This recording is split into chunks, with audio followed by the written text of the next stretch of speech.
साल 1897 का एक शांत रविवार था।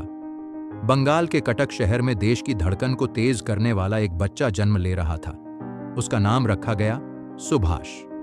पिता जानकीनाथ बोस एक प्रसिद्ध वकील थे और माता प्रभावती देवी संस्कारों की मूर्ति। यह परिवार एक ओर जहां धार्मिक था, वहीं दूसरी ओर आधुनिक विचारों से भी जुड़ा हुआ था। सुभाष की परवरिश अनुशासन और शिक्षा के साथ हुई। वे बचपन से ही गंभीर स्वभाव के थे। उनकी आंखों में जिज्ञासा थी और मन में गहराई। उन्हें किताबें पढ़ने का बेहद शौक था। रामायण, महाभारत, विवेकानंद की शिक्षाएं, ये सब उनके जीवन के मूल में समा चुकी थीं। स्वामी विवेकानंद के विचारों ने सुभाष के विचारों को आकाश जितनी ऊंचाई दी। सुभाष ने अपनी स्कूली पढ़ाई कटक के रेवेंशा कॉलेजिएट स्कूल से की। वो पढ़ाई में अव्वल थे, लेकिन हर सवाल के पीछे की सच्चाई जानने की उनकी आदत उन्हें बाकियों से अलग बनाती थी। वो सिर्फ उत्तर नहीं, उसके कारणों में विश्वास रखते थे। यही कारण था कि शिक्षकों से उनके वैचारिक टकराव कई बार हुए। आगे की पढ़ाई के लिए वे कलकत्ता विश्वविद्यालय पहुंचे और वहां से दर्शन शास्त्र में स्नातक की डिग्री प्राप्त की। उन्होंने इंडियन सिविल सर्विस (ICS) की परीक्षा दी और पहले ही प्रयास में पास कर ली। यह एक अद्वितीय उपलब्धि थी, लेकिन कुछ ही महीनों बाद उन्होंने इस प्रतिष्ठित पद को यह कहते हुए छोड़ दिया कि मैं गुलाम भारत के लिए अंग्रेजों की सेवा नहीं कर सकता। इस फैसले ने भारत की युवा पीढ़ी को झकझोर दिया। सुभाष चंद्र बोस अब सिर्फ एक नाम नहीं था, वो क्रांति की एक भावना बन चुका था। इस त्याग ने उन्हें देश भर में लोकप्रिय बना दिया। सुभाष ने भारतीय राष्ट्रीय कांग्रेस में शामिल होकर राष्ट्र की मुख्यधारा की राजनीति में कदम रखा। वहां उनका परिचय महात्मा गांधी, जवाहरलाल नेहरू, पटेल जैसे नेताओं से हुआ। लेकिन जल्दी ही यह साफ हो गया कि सुभाष गांधी जी की अहिंसा की नीति से पूरी तरह सहमत नहीं थे। सुभाष का मानना था कि सिर्फ सत्याग्रह से आजादी नहीं मिलेगी। उन्होंने कहा, दुश्मन अगर तलवार से वार कर रहा हो तो उसके सामने सत्य की ढाल कमजोर पड़ सकती है। हमें अपनी रक्षा करनी होगी, हमें आगे बढ़ना होगा। 1938 में सुभाष को भारतीय राष्ट्रीय कांग्रेस का अध्यक्ष चुना गया। यह वो दौर था जब वे युवाओं में हीरो बन चुके थे। उनका भाषण दमदार, विचार स्पष्ट और आत्मविश्वास अडिग। वे पूरी ईमानदारी से देश के लिए समर्पित थे। लेकिन 1929 में जब उन्हें फिर से कांग्रेस अध्यक्ष चुना गया तो गांधी जी ने उनका विरोध किया। कई वरिष्ठ नेता उनके खिलाफ खड़े हो गए। अंततः सुभाष ने कांग्रेस अध्यक्ष पद से इस्तीफा दे दिया। उन्होंने एक नया रास्ता चुना, फॉरवर्ड ब्लॉक नामक एक नई पार्टी की स्थापना की, जो कांग्रेस के आदर्शों से भिन्न लेकिन भारत की आजादी के लिए प्रतिबद्ध थी। यहीं से शुरू होती है नेताजी की असली यात्रा, एक विद्रोही, एक रणनीतिकार और एक साहसी क्रांतिकारी की। सुभाष चंद्र बोस जब कांग्रेस से अलग हुए तो यह केवल एक राजनीतिक विभाजन नहीं था, यह उस विचारधारा की दरार थी जो देश को स्वतंत्र कराने के दो रास्तों में बंटी हुई थी। एक था शांतिपूर्ण सत्याग्रह का मार्ग और दूसरा था सशस्त्र संघर्ष का। नेताजी ने फॉरवर्ड ब्लॉक की स्थापना के साथ यह स्पष्ट कर दिया कि उनका विश्वास सिर्फ भाषणों और प्रस्तावों से नहीं, बल्कि क्रियात्मक कदमों से था। उनका संदेश साफ था, अगर हमें आजादी चाहिए तो उसके लिए बलिदान देना ही होगा। ब्रिटिश सरकार ने उन्हें हमेशा संदेह की निगाह से देखा। उन्हें कई बार जेल में डाला गया, लेकिन हर बार वह और दृढ़ होकर बाहर आए। जेल में बिताया हर एक दिन उनके भीतर की आग को और भड़काता गया। उन्होंने किताबें पढ़ीं, योजनाएं बनाईं और भारत की आजादी के लिए अपनी रणनीति को परिष्कृत किया। द्वितीय विश्व युद्ध के दौरान जब ब्रिटिश सरकार लड़ाई में व्यस्त थी, सुभाष ने इसी अवसर को भारतीय स्वतंत्रता के लिए उपयुक्त समय माना। उन्होंने सोचा, जब दुश्मन व्यस्त हो तभी क्रांति को जन्म दिया जा सकता है। 1941 में एक ऐसी घटना घटी जिसने पूरी ब्रिटिश इंटेलिजेंस को झकझोर कर रख दिया। नेताजी, जो उस समय कोलकाता में ब्रिटिश निगरानी में थे, भेष बदलकर अपने ही घर से गायब हो गए। उन्होंने पठान का रूप धारण किया और उत्तर भारत होते हुए पेशावर पहुंचे। वहां से अफगानिस्तान, फिर रूस और अंततः जर्मनी पहुंचे। यह पलायन केवल एक रहस्यमयी घटना नहीं थी, बल्कि एक साहसी कदम था, जो यह दिखाता था कि नेताजी सिर्फ विचारक नहीं, एक रणनीतिक योद्धा भी थे। जर्मनी पहुंचकर नेताजी ने वहां के नेतृत्व से समर्थन मांगा। उनका उद्देश्य था भारत के बाहर से एक स्वतंत्र सेना का गठन, जो अंग्रेजों के खिलाफ हथियार उठा सके। नेताजी ने बर्लिन में फ्री इंडिया सेंटर की स्थापना की और आजाद हिंद रेडियो के माध्यम से भारतवासियों को संबोधित करना शुरू किया। उनका संदेश साफ था, तुम मुझे खून दो, मैं तुम्हें आजादी दूंगा। उनकी आवाज ने सैकड़ों युवाओं के दिलों में क्रांति की चिंगारी सुलगा दी। वो युवा जो अपने जीवन को अर्थपूर्ण बनाना चाहते थे, उन्होंने नेताजी की आवाज को ही अपना बुलावा माना। लेकिन जर्मनी में सीमित सहयोग मिलने के बाद नेताजी ने अपना रुख बदलते हुए जापान का रुख किया। जापान उस समय एशिया में ब्रिटिश और अमेरिकी ताकतों के खिलाफ युद्धरत था। नेताजी ने इस अवसर को पहचाना और जापान से सहयोग प्राप्त किया। जापान की मदद से सुभाष चंद्र बोस ने एक ऐतिहासिक कदम उठाया, आजाद हिंद फौज INA का पुनर्गठन। यह वही फौज थी जिसे पहले रास बिहारी बोस और कैप्टन मोहन सिंह ने स्थापित किया था, लेकिन नेताजी के नेतृत्व में इसे एक नई ऊर्जा और दिशा मिली। INA में सिर्फ भारतीय सैनिक ही नहीं, बल्कि पुरुषों और महिलाओं का वो हुजूम था जो आजादी के लिए हर कीमत चुकाने को तैयार था। नेताजी ने रानी झांसी रेजिमेंट नाम से महिलाओं की एक अलग रेजिमेंट बनाई, जिसका नेतृत्व कैप्टन लक्ष्मी सहगल ने किया। सुभाष चंद्र बोस का नेतृत्व प्रेरणादायक था। उनके भाषणों में जो जुनून था, वो सैनिकों के रक्त में क्रांति की आग भर देता था। उन्होंने साफ कहा, हमारा लक्ष्य है दिल्ली पहुंचना और हम वहां तक जरूर पहुंचेंगे। अब भारत का बेटा, जो पहले एक सिविल सर्विस अफसर बन सकता था, अब जापान की धरती पर खड़ा होकर ब्रिटिश साम्राज्य को ललकार रहा था। उनकी सेना ने बर्मा से होते हुए भारत की सीमा मणिपुर तक प्रवेश किया। इम्फाल और कोहिमा के युद्ध उनके संघर्ष के प्रतीक बने, लेकिन मौसम, संसाधनों की कमी और मित्र देशों के दबाव के कारण आजाद हिंद फौज को पीछे हटना पड़ा। लेकिन यह पीछे हटना हार नहीं थी, यह उस वीरता का प्रमाण था जो इतिहास के पन्नों में अमर हो गई। नेताजी की रणनीति, उनका साहस और उनका बलिदान आज भी हर भारतीय के लिए एक प्रेरणा है। उन्होंने साबित किया कि स्वतंत्रता केवल याचना से नहीं, बल्कि शक्ति, साहस और रणनीति से प्राप्त की जा सकती है। नेताजी के जीवन की सबसे प्रसिद्ध गूंज थी, दिल्ली चलो। यह केवल एक नारा नहीं था, यह उस संकल्प की घोषणा थी जो उनकी आत्मा की गहराई से निकला था। यह आवाज आजाद हिंद फौज के हर सिपाही के रक्त में गूंजती थी। आजाद हिंद फौज की यात्रा आसान नहीं थी। बर्मा की घनी जंगलों से गुजरते हुए भीषण मानसून, कीचड़ भरे रास्ते और सीमित संसाधनों के बीच भी उनके कदम रुके नहीं। सुभाष चंद्र बोस स्वयं सबसे आगे चलते थे। वो सैनिकों के साथ भोजन करते, बारिश में भीगते और पैदल चलते, ठीक वैसे ही जैसे एक सच्चा सेनापति करता है। इम्फाल की लड़ाई इस संघर्ष का निर्णायक मोड़ बनी।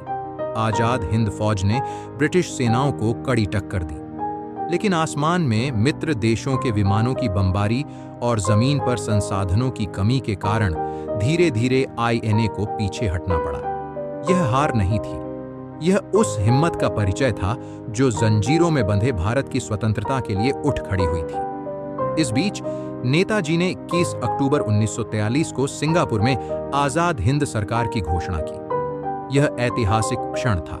यह सरकार जापान, जर्मनी, इटली जैसे देशों द्वारा मान्यता प्राप्त थी। नेताजी ने इस सरकार के प्रधानमंत्री, युद्ध और विदेशी मामलों के मंत्री का पद स्वयं संभाला। आजाद हिंद सरकार का झंडा लहराया गया, तिरंगा, बीच में दहाड़ता हुआ शेर। यह केवल प्रतीक नहीं था, यह उस गर्जना का प्रतीक था जो नेताजी हर भारतीय के भीतर जगा रहे थे। इस सरकार का उद्देश्य स्पष्ट था, भारत की पूर्ण स्वतंत्रता। उन्होंने एक अस्थायी सरकार के रूप में सारा प्रशासनिक ढांचा खड़ा किया, जिसमें मुद्रा, पासपोर्ट, न्याय प्रणाली और सेना शामिल थी। उनके इस कदम ने ब्रिटिश सत्ता की नींव को हिला दिया। अब भारत केवल याचक नहीं, एक स्वतंत्र सरकार वाला राष्ट्र बन गया था, भले ही निर्वासन में सही। नेताजी का अगला लक्ष्य था अंडमान और निकोबार द्वीप समूह को स्वतंत्र करवाना। जापानी सेना के सहयोग से यह द्वीप ब्रिटिश शासन से मुक्त करवाए गए और नेताजी ने इनका नाम रखा शहीद और स्वराज। यह केवल नाम नहीं थे, यह भावनाएं थीं, बलिदान और स्वतंत्रता की। सुभाष चंद्र बोस ने वहां जाकर तिरंगा फहराया। यह वह क्षण था जब पहली बार स्वतंत्र भारत का झंडा भारत की धरती पर लहराया। उनका हर एक कदम इतिहास लिख रहा था। लेकिन जैसे जैसे समय आगे बढ़ा, युद्ध की दिशा भी बदलने लगी। मित्र राष्ट्रों को बढ़त मिलने लगी और जापान धीरे धीरे हार की ओर बढ़ रहा था। इससे आजाद हिंद फौज को भी भारी नुकसान हुआ। राशन की कमी, हथियारों का अभाव और सैनिकों की थकान, सब ने एक साथ दबाव बनाया। पर नेताजी हार मानने वालों में नहीं थे। उन्होंने अंतिम सांस तक लड़ने का संकल्प लिया था। अगला कदम था रूस से समर्थन प्राप्त करना। उन्होंने एक योजना बनाई, जापान से रूस तक हवाई यात्रा कर वहां की साम्यवादी सरकार से सहयोग मांगना। लेकिन यहीं पर इतिहास धुंधला पड़ने लगता है। साल था 1945, अगस्त का महीना। नेताजी सुभाष चंद्र बोस ने जापान के ताइहोकू, अब ताइपेई, हवाई अड्डे से एक विमान में यात्रा शुरू की और फिर समाचार आया कि विमान दुर्घटनाग्रस्त हो गया। बताया गया कि नेताजी की मृत्यु इस हादसे में हो गई। लेकिन यह खबर जितनी तेजी से फैली, उतने ही तेज सवाल भी उठने लगे। क्या वाकई नेताजी मर गए थे? क्या यह दुर्घटना थी या एक साजिश? क्या वो रूस पहुंचे थे? क्या वो भारत लौटे लेकिन गुमनाम जीवन जीते रहे? इन सवालों ने स्वतंत्रता के इतिहास को एक रहस्यमयी रंग दे दिया। ताइहोकू विमान दुर्घटना की खबर ने पूरे भारत को स्तब्ध कर दिया था। देश भर में शोक की लहर दौड़ गई। लेकिन इस शोक के बीच आश्चर्यजनक रूप से एक अजीब सी चुप्पी भी थी, जैसे लोगों को इस खबर पर यकीन ही न हो रहा हो। कई लोगों ने कहा कि नेताजी जैसे साहसी और रणनीतिक व्यक्ति इतने आसानी से मृत्यु को स्वीकार नहीं कर सकते। और यहीं से शुरू हुआ नेताजी की मृत्यु का रहस्य। जापानी अधिकारियों द्वारा बताया गया कि विमान उड़ान भरते ही इंजन में खराबी आ गई और वह जलकर गिर पड़ा। कहा गया कि नेताजी जल गए और कुछ घंटों बाद उनकी मृत्यु हो गई। उनके शरीर को वहीं ताइहोकू के अस्पताल में अंतिम संस्कार के लिए सौंप दिया गया। लेकिन कोई शव नहीं देखा गया, कोई तस्वीर नहीं थी, कोई स्पष्ट रिपोर्ट नहीं थी। नेताजी के समर्थकों ने इस कहानी पर तुरंत सवाल उठाए। उनकी बहन शारदा बोस तक ने आधिकारिक घोषणा को मानने से इनकार कर दिया।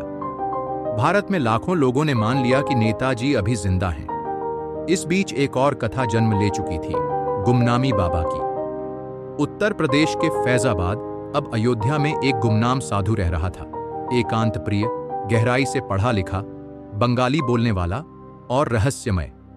उसके कमरे से मिलते थे विदेशी दस्तावेज, रेडियो, जर्मन भाषा की किताबें और नेताजी से जुड़े चिन्ह।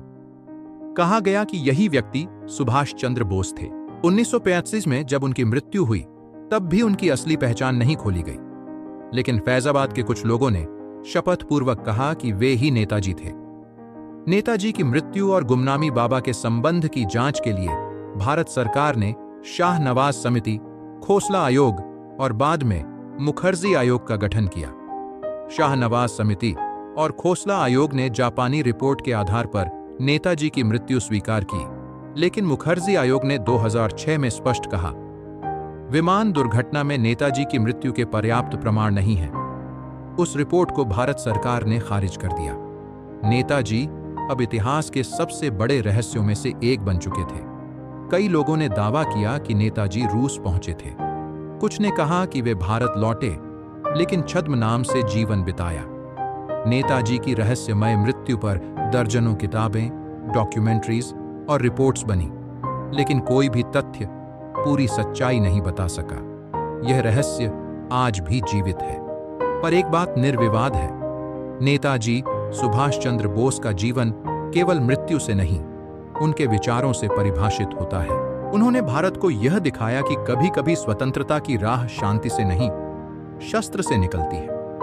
उनकी आजाद हिंद फौज ने भारत के सैनिकों के मन में यह विश्वास जगाया कि वे केवल आदेश मानने वाले नहीं, देश के लिए जान देने वाले योद्धा हैं।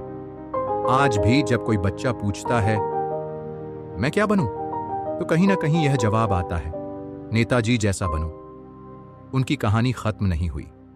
ये सिर्फ शुरुआत है उस विरासत की जो आने वाली पीढ़ियों में विस्तार पाएगी। साल 1929 भारत की राजनीतिक भूमि पर एक तीव्र कंपन महसूस हुआ। कांग्रेस के अध्यक्ष पद से सुभाष चंद्र बोस के इस्तीफे ने भारतीय राजनीति की दिशा ही बदल दी थी। गांधीवादी विचारधारा और क्रांतिकारी दृष्टिकोण के बीच की खाई अब स्पष्ट हो चुकी थी। सुभाष चंद्र बोस के लिए यह मात्र पद का त्याग नहीं था, यह उनकी आत्मा की पुकार थी, एक वैचारिक विद्रोह जो उन्हें एक नई दिशा की ओर ले जा रहा था। और उसी दिशा में उन्होंने चलाया पहला कदम, फॉरवर्ड ब्लॉक की स्थापना। फॉरवर्ड ब्लॉक 1929 में गठित हुआ। वह मंच था जो भारत की स्वतंत्रता को तत्कालिक और निर्णायक मानता था। यह संगठन कांग्रेस के भीतर रहते हुए उस विचारधारा को आगे बढ़ाने के लिए बना था जो समझौतों और प्रतीक्षा के विरुद्ध थी। बोस ने देश भर में यात्रा की। बंगाल, बिहार, उत्तर प्रदेश, पंजाब, मद्रास, हर कोने में जाकर उन्होंने युवाओं को जगाया। उनका हर भाषण बिजली की तरह लोगों के दिलों में उतरता। उन्होंने कहा, अगर हम आजादी चाहते हैं तो हमें अपनी ताकत पहचाननी होगी। वक्त आ गया है कि हम केवल बात नहीं, काम करें। इस आंदोलन से अंग्रेज सरकार घबरा गई। उन्होंने बोस की गतिविधियों पर नजरें तेज कर दी। रैलियों पर रोक लगी, भाषणों पर पाबंदी लगी और अंततः उन्हें गिरफ्तार कर लिया गया। उन्हें घर में नजरबंद रखा गया। लेकिन यह कैद भी नेताजी की चेतना को नहीं रोक पाई। उनके मन में एक योजना थी, भारत छोड़कर बाहर जाकर वैश्विक समर्थन जुटाने की। 1941 की एक रात जब पूरा कोलकाता सो रहा था, नेताजी भेष बदलकर अपने घर से बाहर निकले। वह साधु का वेश धारण किए हुए थे, सिर पर पगड़ी, लंबी दाढ़ी और गंभीर चेहरा। उनके साथ थे उनके भतीजे शिशिर बोस, जो उन्हें कार में लेकर गोमो रेलवे स्टेशन तक पहुंचे। वहां से एक लंबी यात्रा शुरू हुई, भारत से अफगानिस्तान, फिर रूस और फिर जर्मनी। नेताजी की यह यात्रा केवल भौगोलिक नहीं थी, यह मानसिक और रणनीतिक यात्रा भी थी। अफगानिस्तान में उन्होंने भारत का पासपोर्ट नहीं, बल्कि इटली का पासपोर्ट उपयोग किया। रूस में उन्हें कड़ी सुरक्षा में रखा गया, क्योंकि उस समय रूस और ब्रिटेन एक ही पक्ष में थे।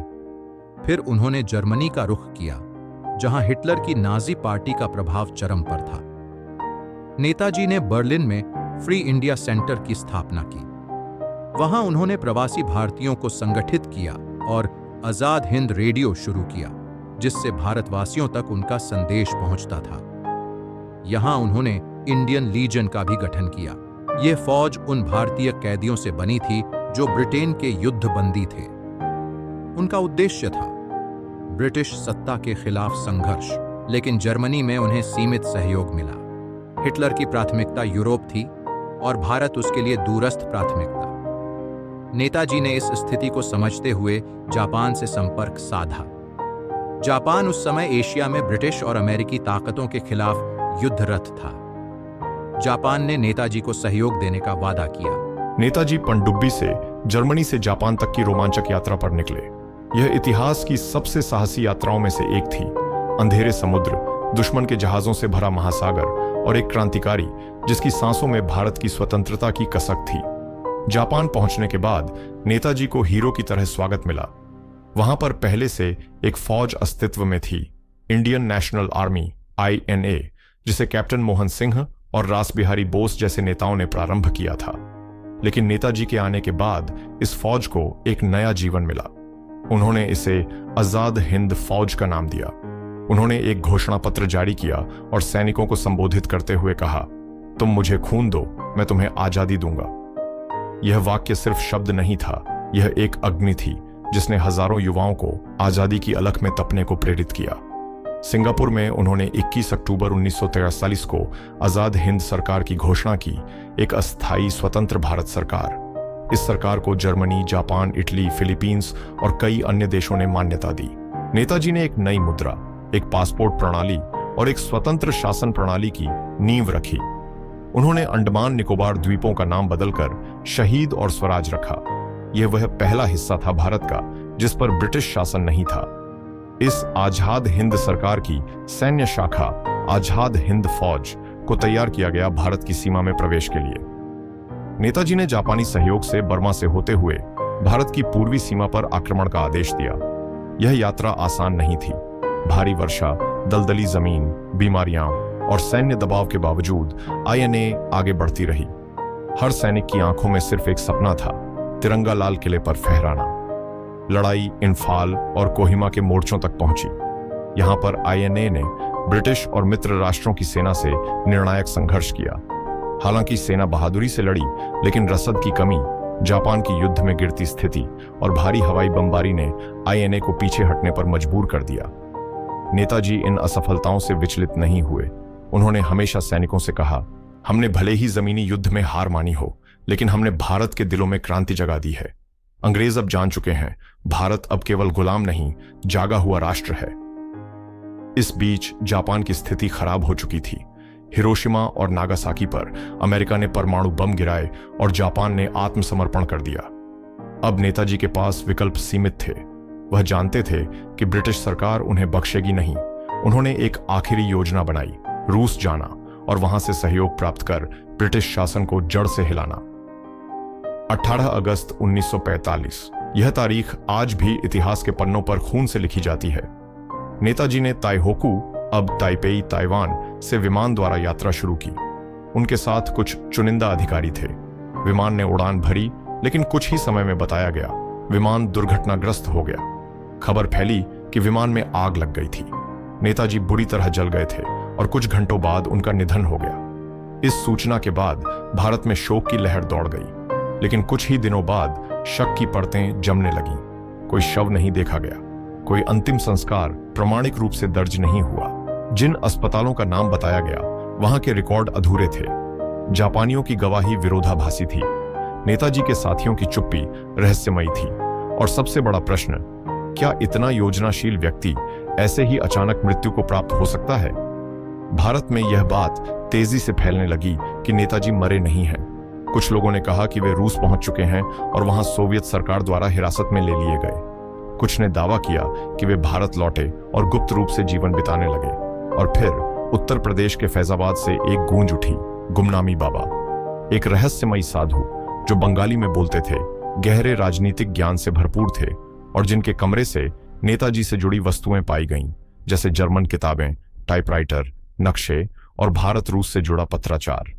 स्थानीय लोगों का विश्वास था कि यही नेताजी हैं। 1985 में गुमनामी बाबा की मृत्यु हुई। अंतिम संस्कार गुपचुप तरीके से हुआ।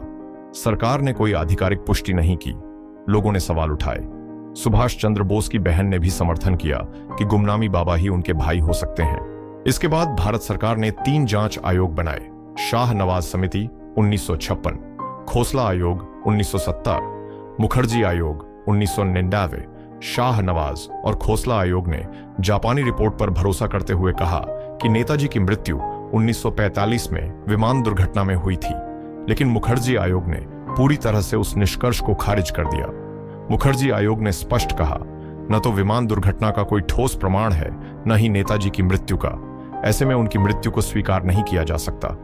लेकिन आश्चर्यजनक रूप से भारत सरकार ने इस रिपोर्ट को खारिज कर दिया। सवाल वहीं रह गए, जैसे समय के एक बंद कमरे में कैद हों। क्या नेताजी मरे थे? क्या वे छिपे हुए थे? क्या उन्हें दुनिया से दूर जाना पड़ा ताकि वे भारत को फिर एक दिन आजाद देख सकें? नेताजी के जीवन की सबसे बड़ी विशेषता यह थी कि वो केवल विचारक नहीं, बल्कि कर्मशील क्रांतिकारी थे। उन्होंने भारत को सिर्फ राजनीतिक आजादी नहीं दी, बल्कि आत्मसम्मान दिया। उन्होंने भारतीय सेना को बताया कि सैनिक केवल आदेश मानने वाला नहीं, एक देशभक्त भी होता है। उन्होंने महिलाओं को रानी झांसी रेजिमेंट के जरिए योद्धा बनने की प्रेरणा दी।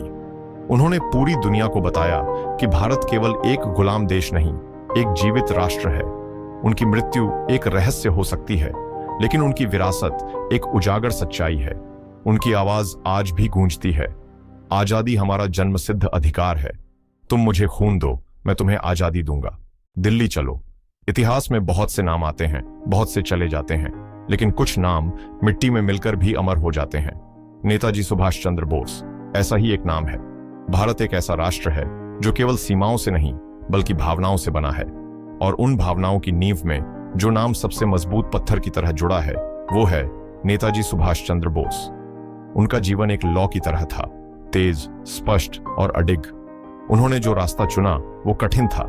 उन्होंने जो शब्द कहे वे आज भी मंत्र की तरह दोहराए जाते हैं। उन्होंने जो झंडा उठाया वह सिर्फ कपड़े का टुकड़ा नहीं बल्कि करोड़ों दिलों की उम्मीद बन गया। आजादी के बाद भी नेताजी की विचारधारा भारत के निर्माण में गूंजती रही। उन्होंने जो आजाद हिंद सरकार बनाई थी वह भले ही अस्थायी रही, लेकिन उसने भारतवासियों के मन में स्थायी विश्वास भर दिया कि हम खुद को चला सकते हैं, हम अपने भाग्य के निर्माता हो सकते हैं। उनकी सबसे बड़ी विरासत थी आत्मगौरव। नेताजी ने भारतीयों को यह यकीन दिलाया कि हम केवल दया के पात्र नहीं, अधिकार के हकदार हैं। उन्होंने साबित किया कि गुलामी का तोड़ केवल विनम्र निवेदन नहीं, दृढ़ संकल्प और संघर्ष होता है। उनकी फौज, आजाद हिंद फौज, ने भारतीय सेना की सोच को ही बदल दिया। ब्रिटिश भारतीय सेना में जो सैनिक कभी अंग्रेजों के आदेश का पालन करते थे, उन्होंने पहली बार देखा कि उनका अपना देश उनसे कह रहा है, तुम हमारे लिए लड़ो। जब ब्रिटिश सरकार ने आजाद हिंद फौज के सैनिकों पर मुकदमा चलाया तो देश भर में विद्रोह भड़क गया। भारत के कोने कोने से आवाज उठी, INA के सिपाही हमारे सिपाही हैं। यह जन आंदोलन इतना प्रबल था कि ब्रिटिश सरकार को झुकना पड़ा। उन्होंने सजा देने के बजाय इन सैनिकों को रिहा कर दिया। इतिहासकार मानते हैं कि यह मुकदमे और उनके बाद उपजे जनाक्रोश ने भारत में ब्रिटिश शासन के ताबूत में अंतिम कील ठोंक दी थी। नेताजी की विचारधारा न तो केवल भाषणों में थी, न ही किताबों में, वो आचरण में थी। उनके शब्दों में स्पष्टता थी। उन्होंने कहा था, हमारी आजादी की कीमत है बलिदान, और हमें यह कीमत चुकानी होगी। उनकी सोच में राष्ट्र सर्वोपरि था। जाति, धर्म, भाषा, क्षेत्र, ये सब गौण थे। उन्होंने कहा, भारत केवल एक भूखंड नहीं, एक चेतना है और हर भारतीय उसका वाहक है। आजादी के बाद भी नेताजी के विचार कई नेताओं को प्रेरित करते रहे। देश की विदेश नीति, रक्षा नीति और युवा नीति में उनके दृष्टिकोण की झलक साफ दिखती है। उनकी विरासत को सिर्फ मूर्तियों, डाक टिकटों या भाषणों तक सीमित नहीं किया जा सकता। उनकी विरासत जीवित है हर उस युवा में जो देश के लिए कुछ करना चाहता है, हर उस महिला में जो रानी झांसी रेजिमेंट जैसी वीरता दिखाती है, और हर उस नागरिक में जो राष्ट्र को परिवार मानता है। नेताजी का सपना था एक स्वतंत्र, सशक्त और आत्मनिर्भर भारत। उन्होंने शिक्षा, तकनीक और सैन्य शक्ति पर विशेष बल दिया। वे मानते थे कि अगर भारत को दुनिया में अग्रणी बनना है तो उसे अपने पैरों पर खड़ा होना होगा। उनकी नीति में केवल आजादी नहीं, प्रगति की भी झलक थी। उन्होंने एक बार कहा था, सिर्फ विदेशी शासन हटाने से काम नहीं चलेगा, हमें अपने लोगों को शिक्षित करना होगा, उन्हें स्वाभिमान देना होगा और एक ऐसा राष्ट्र बनाना होगा जहां हर व्यक्ति को समान अधिकार मिले। वो केवल राजनेता नहीं थे, वो एक विचारधारा थे। आज जब हम डिजिटल भारत, आत्मनिर्भर भारत या सशक्त भारत की बात करते हैं तो उसमें नेताजी की सोच की गूंज स्पष्ट सुनाई देती है। इतिहास ने उन्हें पूरा सम्मान कभी नहीं दिया, लेकिन जनता ने उन्हें कभी भुलाया नहीं। भारत सरकार ने उनके नाम पर कई संस्थाएं शुरू की, जैसे नेताजी सुभाष चंद्र बोस अंतर्राष्ट्रीय हवाई अड्डा, नेताजी सुभाष प्रौद्योगिकी विश्वविद्यालय और कई संग्रहालय। लेकिन सबसे बड़ी श्रद्धांजलि उन्हें तब मिली जब 2022 में इंडिया गेट के पास नेताजी की भव्य प्रतिमा स्थापित की गई।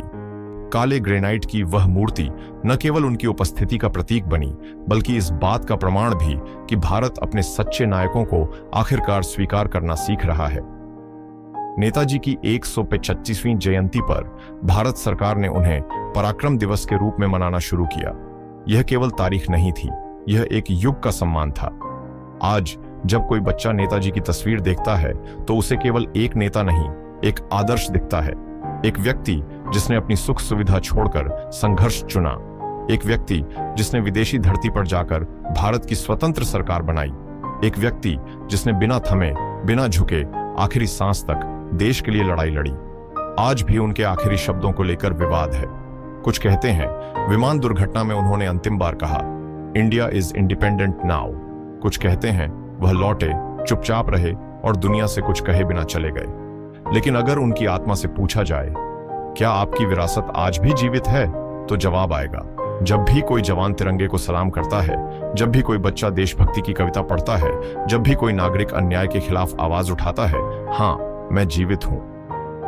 नेताजी की विरासत को कोई मिटा नहीं सकता, क्योंकि वो किसी एक कालखंड के नहीं, हर पीढ़ी के नायक हैं। उनकी कहानी कभी खत्म नहीं होती। वो हर उस भारतवासी में जीवित हैं जो अपने देश को खुद से ऊपर रखता है।